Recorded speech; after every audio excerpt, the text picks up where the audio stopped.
Hello friends, you are most welcome in physics in easy way. मित्रों, physics in easy वे में आपका बहुत बहुत स्वागत है।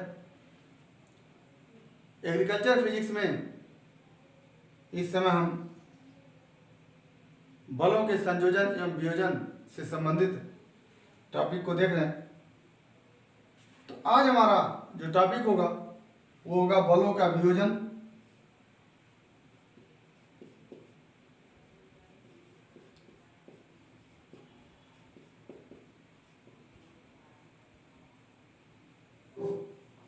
Resolution of force. Resolution of force. तो बलों के वियोजन का मतलब होता है कि किसी बल को दो ऐसे बल में बांट देना जिनका प्रभाव दिए गए बल के बराबर हो। जैसे हम कहते हैं कि इस अंक 10 को दो पार्ट में इस प्रकार बांटे कि दोनों का जोड़ जो हो वो 10 के बराबर हो। तो हम लिख लेते हैं 6 + 4 लिख लेते हैं, 5 + 5 लिख लेते हैं, 3 + 7 लिख लेते हैं, 2 + 8 लिख लेते हैं, 9 + 1 लिख लेते हैं। तो इस 10 को हम अलग अलग दो खंडों में बांट लेते हैं, वियोजित कर लेते हैं, और दोनों खंड को जब हम जोड़ते हैं तो ये जोड़ जो होता है वो 10 के बराबर हो जाता है। तो हम कहते हैं कि 10 को हमने दो ऐसी संख्याओं में वियोजित कर लिया है जिनका योग 10 के बराबर है, जिनका सम्मिलित प्रभाव 10 के बराबर हो। तो इसी तरह से हम किसी बल को दो ऐसे बलों में वियोजित कर लेते हैं जिनका सम्मिलित प्रभाव दिए गए बल के बराबर होता है। तो इसी प्रक्रिया को क्या कहते हैं? बलों का वियोजन कहते हैं। तो लिखेंगे कि यदि किसी बल को दो ऐसे बलों में वियोजित किया जाए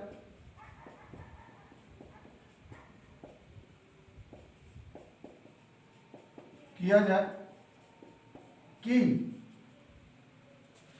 उनका सम्मिलित प्रभाव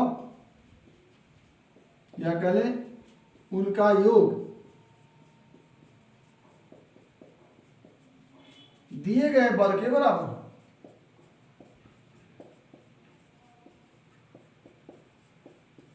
के बराबर हो।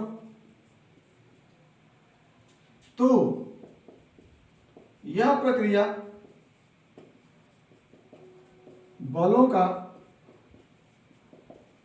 वियोजन कहलाती है। जैसे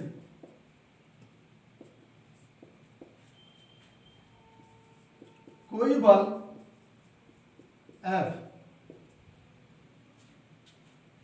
F1 एवं F2 में इस प्रकार वियोजित किया जाए कि बल F बराबर F1 + F2। तो यही प्रक्रिया क्या होती है? बलों का वियोजन कहलाती है।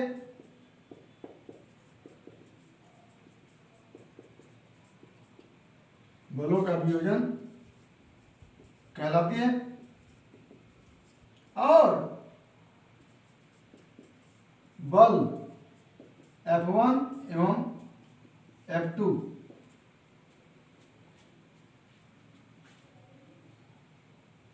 बल F का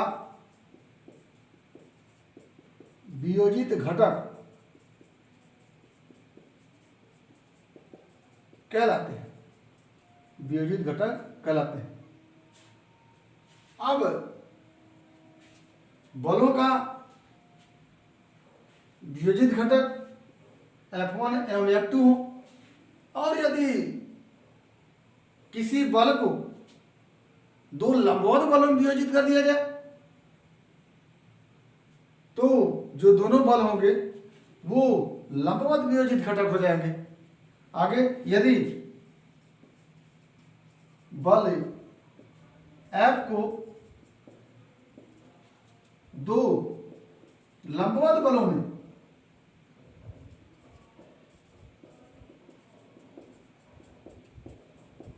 वियोजित किया जाए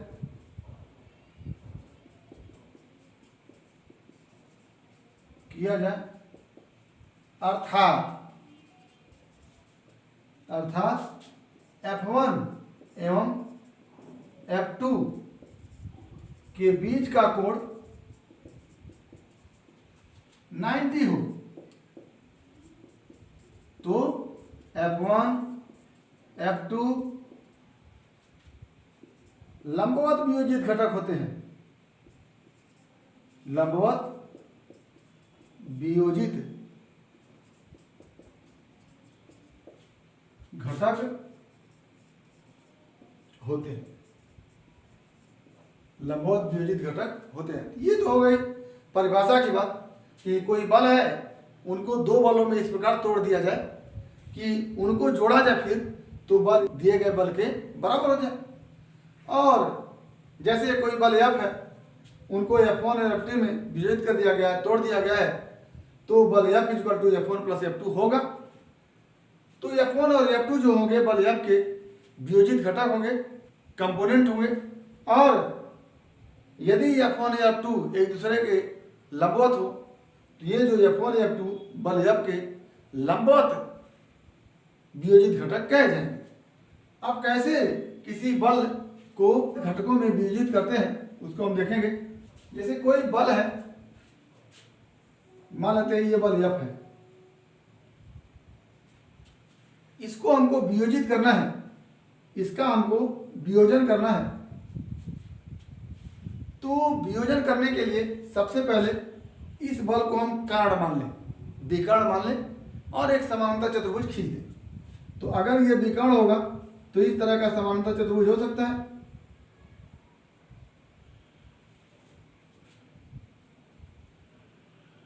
ये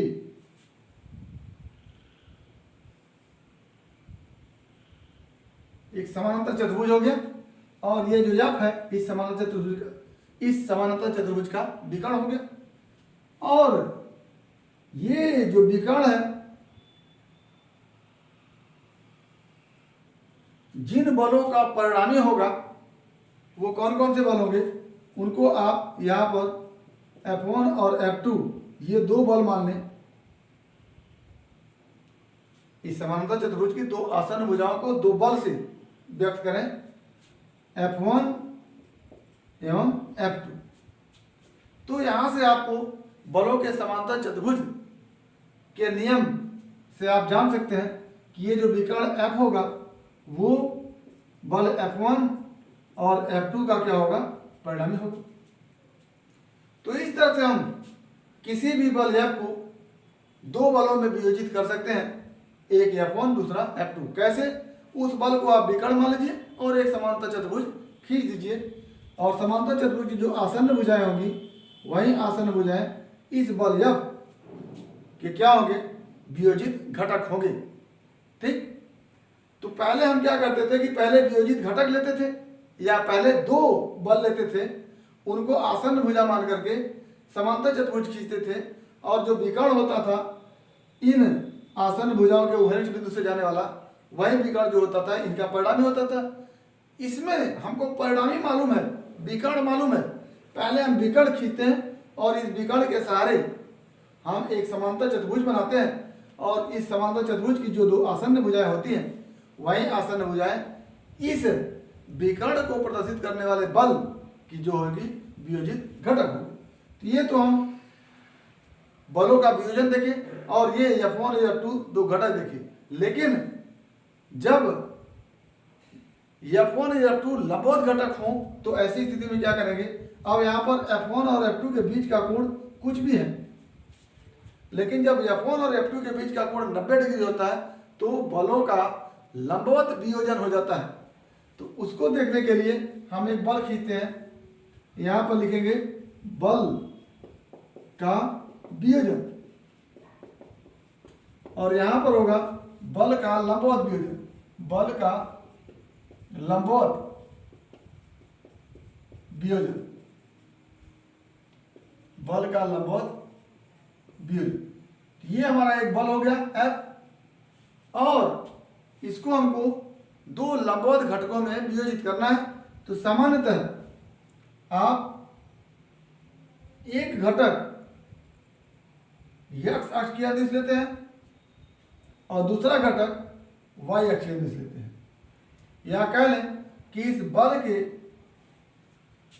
टेल से, पुछ से x अक्ष खींचते हैं और y अक्ष खींचते हैं। तो ये हमारा हो गया x एक्सिस और ये हमारा हो गया y एक्सिस। अब इसके हेड से इस x एक्सिस पर हम क्या करते हैं, लंब डाल देते हैं, और इसी के हेड से y एक्सिस पर भी हम लंब डाल देते हैं। तो ये जो इस लंब का फुट होगा, जिसको आप P लिख सकते हैं, इस लंब का फुट इसको Q लिख सकते हैं। तो और ये बिंदु O हो गया। अगर हम इस बिंदु से x एक्सिस y एक्सिस खींच रहे हैं तो ये ओरिजिन हो गया। अब O से P तक का जो वेक्टर होगा, उस वेक्टर को एक घटक के रूप में लिख सकते हैं F1 घटक, और O से Q तक का जो वेक्टर होगा उस वेक्टर को आप दूसरा घटक लिख सकते हैं F2। तो ये F1 एवं F2 जो होंगे वो होंगे लंबवत वियोजित घटक, लंबवत वियोजित घटक। और यहां पर भी F इक्वल टू होगा F1 प्लस F2, यानी इस बल F को दो लंबवत घटकों में वियोजित कर दिए, और ये जो घटक मिलेंगे हमको वो लंबवत वियोजित घटक मिलेंगे। इन लंबवत वियोजित घटकों का हम अगर सदिश योग करें तो इस बल F के बराबर प्राप्त करेंगे। तो ये हमारा हो गया बलों का लंबवत वियोजन, ये हो गया बलों का वियोजन, किसी भी एंगल पर बलों का वियोजन ये हो गया, और लंबवत वियोजन ये हो गया। यहाँ पर यदि हमारा बल F x अक्ष के साथ थीटा कोण बनाता हो तो आप बताइएगा कि ये F1 बटा F क्या हो जाएगा। उपरोक्त से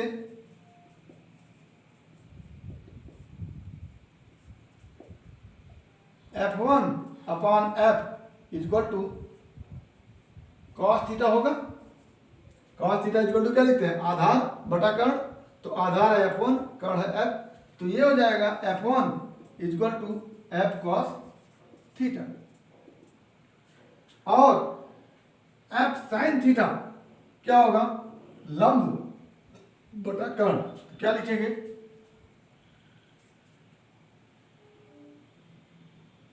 अगर हम इसको R मान लें तो क्या हो जाएगा, sine theta equal to P R upon O R, और पी आर जो होगा वो किसके बराबर होगा, F2 के बराबर होगा।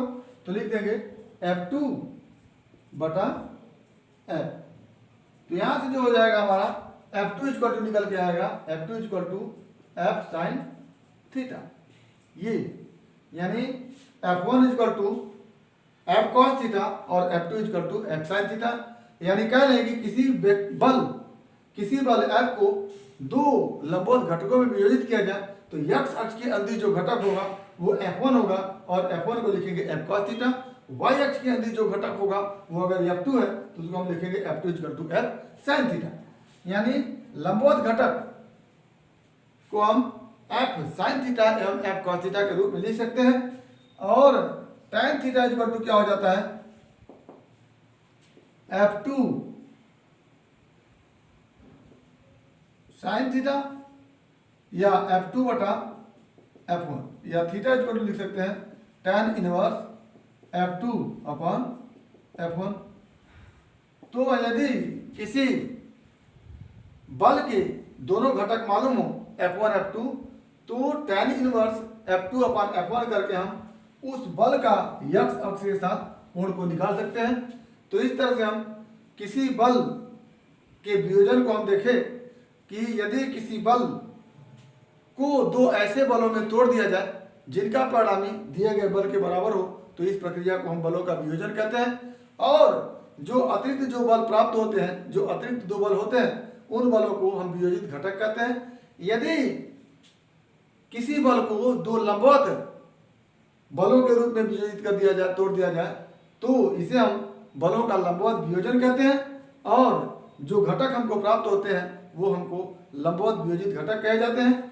और यदि लंबवत वियोजित घटक हमारे पास हो तो हम बल और x अक्ष की दिशा के बीच के कोण को प्राप्त कर सकते हैं। और वियोजित घटक F1 F cos थीटा और F2 F sin थीटा के रूप में हम देख लिए हैं। तो उम्मीद करते हैं कि बलों का वियोजन आपको समझ में आया होगा। अगर इसके बावजूद भी किसी प्रकार की कोई समस्या हो तो आप हमारे YouTube चैनल के कमेंट बॉक्स में कमेंट करके या फिर व्हाट्सएप नंबर पर कॉल करके अपनी समस्या का समाधान कर सकते हैं। आगे यदि हमारा वीडियो क्लिप पसंद आया हो तो प्लीज़ आप लाइक करिएगा, शेयर करिएगा, साथ ही हमारे YouTube चैनल को सब्सक्राइब करिएगा ताकि हमारा हर वीडियो क्लिप आप तक बिना किसी रुकावट के पहुंचते रहे और आपके एग्रीकल्चर फिजिक्स की मुकम्मल तैयारी होती रहे। आगे आपके भविष्य के लिए एक बार फिर बेस्ट ऑफ लक। अगला टॉपिक अगले वीडियो क्लिप में मिलेगा। आज बस इतना ही, धन्यवाद।